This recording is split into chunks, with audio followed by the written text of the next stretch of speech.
From the Kennedy Space Center in Cape Canaveral, Florida, this is Spaceflight Insider's live launch coverage of NASA's Exploration Flight Test 1, featuring Jason Ryan, shuttle astronaut Robert Springer, astronaut Abby, Sawyer Rosenstein, and Causeway correspondent Sean Costello.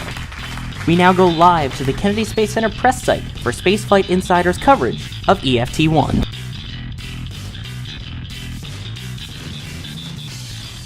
Spaceflight Insider fans, this is Jason Ryan, the editor and founder of Spaceflight Insider, and I'm very fortunate to be joined by one Bonnie Dubrow with Flexure Engineering. Now, Flexure is one of the sponsors that helps fund this great outlet that you guys should be addicted to. You should come to us 10 times a day. You should love us. But Bonnie, I want to hear a little bit about your company. You know, we carefully pick certain organizations and groups. We want to make sure they have at least something to do with space, but what you guys have to do with space is really kind of on the bleeding edge. It's really cool and fascinating. So why don't you talk a little bit about what Flexure's up to? Flexure started about 4 years ago because a young man who was working at Goddard in cryogenics and superconductors decided he wanted more than to just be an employee.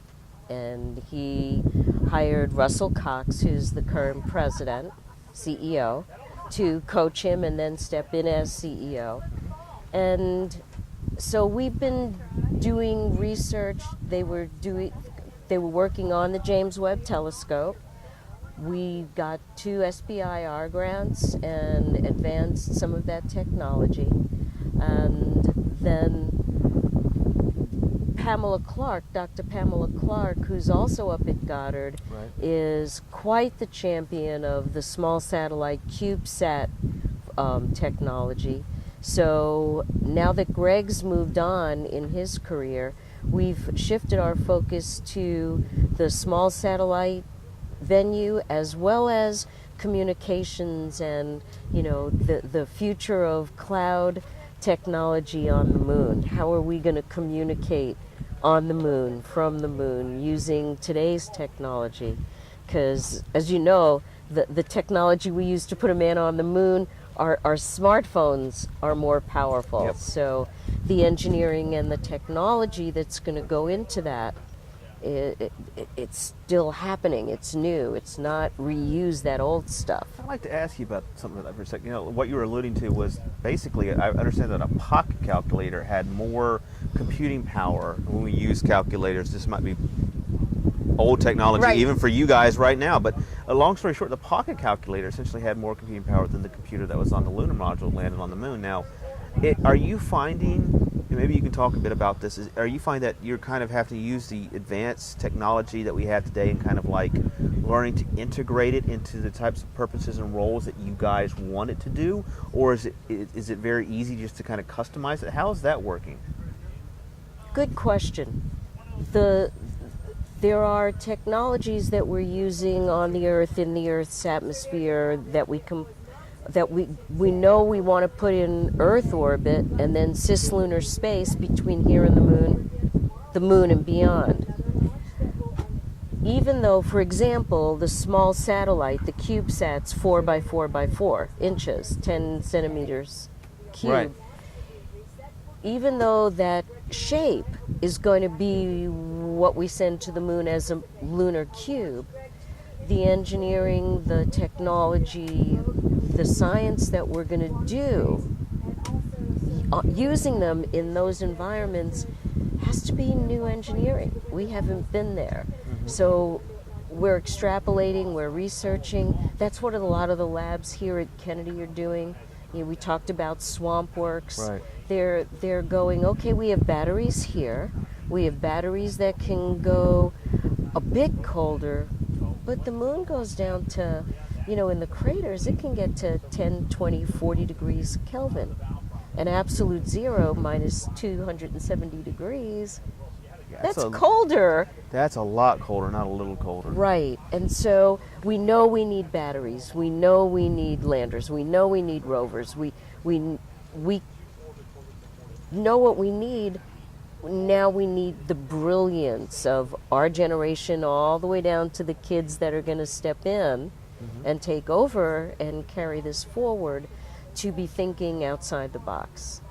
Because if it were easy, we'd already have done it. Right. So you find there is a lot of challenges involved with what you're doing, or is it? I mean, that's the main question I really have. There is with all the technology we have at hand, is it rather simple, or is it? It's complicated. And Flexure is, between Flexure and the sister company Select Investor, what we're doing now more than actually doing any engineering is we're bringing together through the workshops, through my work here in Central Florida, we're bringing together the best and the brightest, looking at the problems, the cold temperature, high radiation, saying, how are we going to solve these problems? And so during our workshops, we get technical presentations, but then we do the design challenges. We go, okay, so you know the problem, you've heard some ideas, now let's get everybody in the room and on the internet to work together and collaborate and toss back and forth ideas, and that's very exciting. You'll hear one person make a suggestion and another person say why it won't work, and a third person adding something that makes it now feasible again. Okay.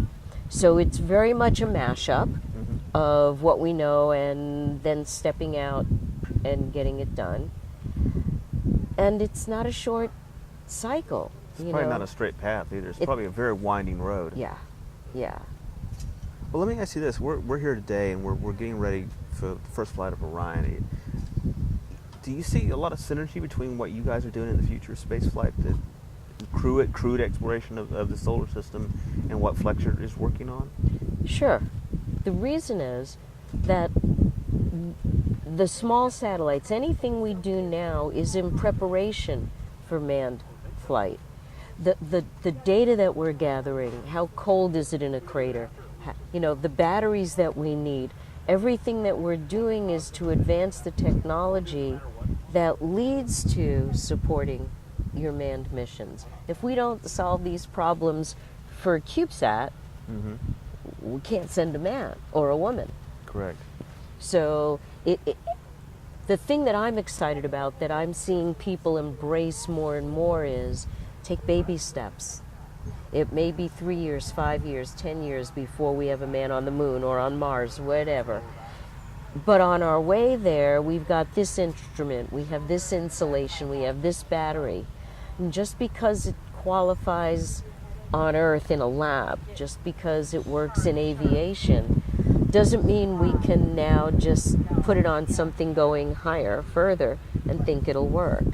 It needs to be qualified for the environment it's going in. Okay. So you take an instrument, a battery, a cell phone, and you want to make sure that it works before you send a human being.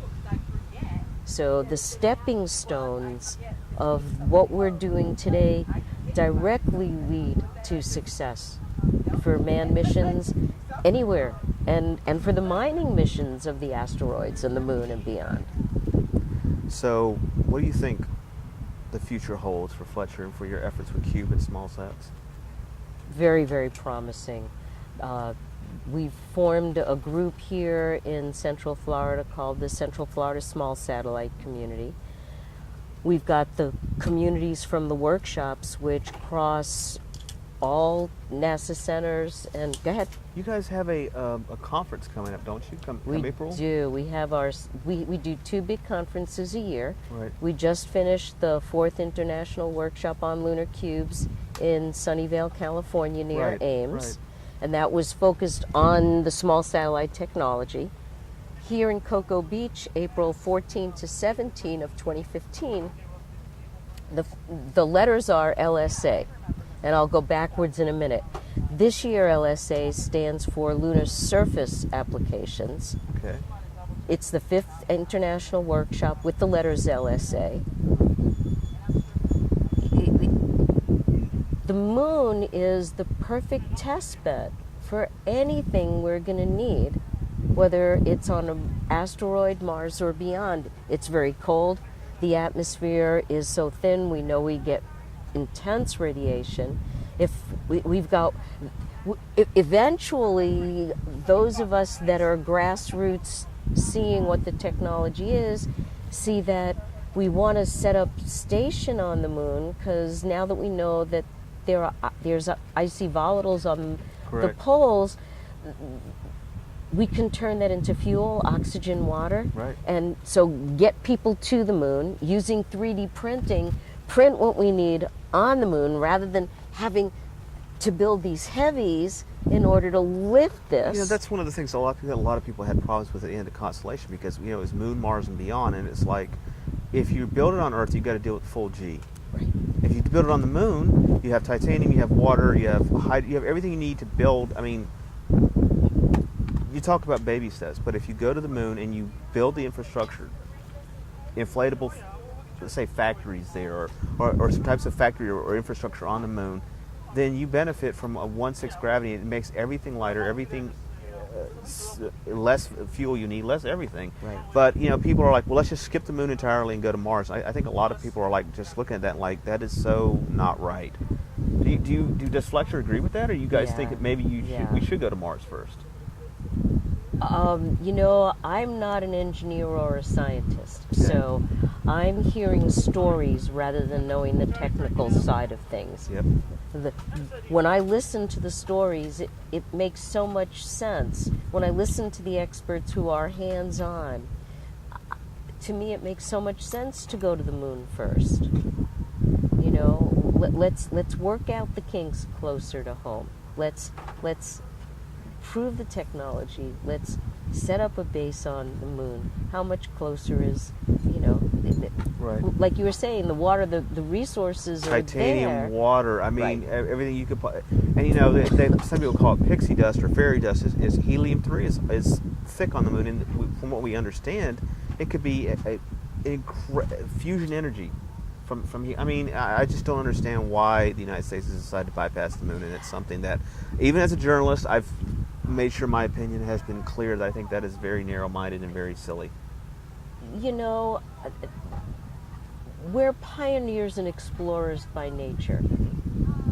I can appreciate the been there, done that, let's keep going mentality. I get, but when the settlers went out, think about it for a second, Bonnie. I'm not agreeing, but I can appreciate. But you know what I'm saying? When the settlers went out, they didn't go to California and then skip everything in the middle. They went out in steps. I mean, it drives me crazy to hear people, let's just skip the Moon, let's skip the asteroids, let's skip all this.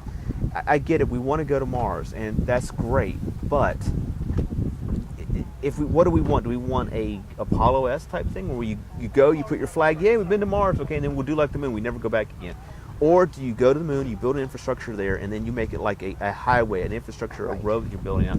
And that's one of the few opinions that I actually have after 7 years of covering the space program, is I think we need to make a high. The one part I liked about the Constellation program was beyond. Moon, Mars, and beyond. Let's keep taking that step out. And I now say Moon, Mars, asteroids, and beyond. Because again, the resources that are out here, and remember, I'm still learning this, but my understanding is there are so many, they're called mini moons, flying around with one asteroid as the worth 6 to 7 times, I think, the entire GDP of the Earth. That's how many minerals. I mean, I'm like, right. I don't know. So for me, if where we're going is cold, high radiation, the gravity challenges, let's go to the closest place. Let's work out the kinks where, it's the communication. It's a no-brainer. Set up a cloud around the Moon so that it doesn't take forever to get the signal from Mars. Right. So you have a telephone pole. Yeah. You're sticking a telephone pole at the Moon, and then a telephone pole at an asteroid. Yeah. See, I don't know. I really love what you guys are doing in that regard. I think it's a great idea. As we wrap this up, I was wondering, is there anything that I always ask this question, is there any one point you want to make to our viewers? Any one thing you think it's important they should know about what you guys are doing? What would you highlight? That we're bringing together the best and the brightest to learn how to collaborate in commercial space. we don't, you know, it used to be that NASA was king and everybody served the king, and now NASA's learning how to have customers. The idea of working together, government and investors and universities doing research and bringing up our future scientists and engineers, we need to learn how to collaborate in new ways. The communication skills, the business models, you know, that it doesn't take you want to do a test here at Kennedy, and it could take you longer and more money to get the contract than to do the test. And the commercial company's not going to wait. So for me, it's the human part of bringing people together with like-minded intention, and then learning to work through differences of opinion, differences of business structure, differences in how the government works versus education versus commercial. Let's come together and learn how to play nicely in the same sandbox, you know, so that we settle the moon peacefully, not just from within the United States. It's an international thing too. For me, so let's learn to play nicely. Let's go to the moon. Let's go to Mars. Let's go to beyond. But, as a planet, spaceship Earth, right. Not as a country fighting to beat another country out. Because we are a spaceship. The Earth is a spaceship. Let's be smart and play together well. Well, Bonnie, again, we can't thank you enough for your support. These great folks helped put on the live show that we had on today. And with that, we're going to close this interview out. We hope that you will tune in tomorrow for our live coverage of EFT1. We will be here across Kennedy Space Center. Go, Ryan. Go EFT1. T-minus 3, 2, 1, 0. Ignition. Liftoff.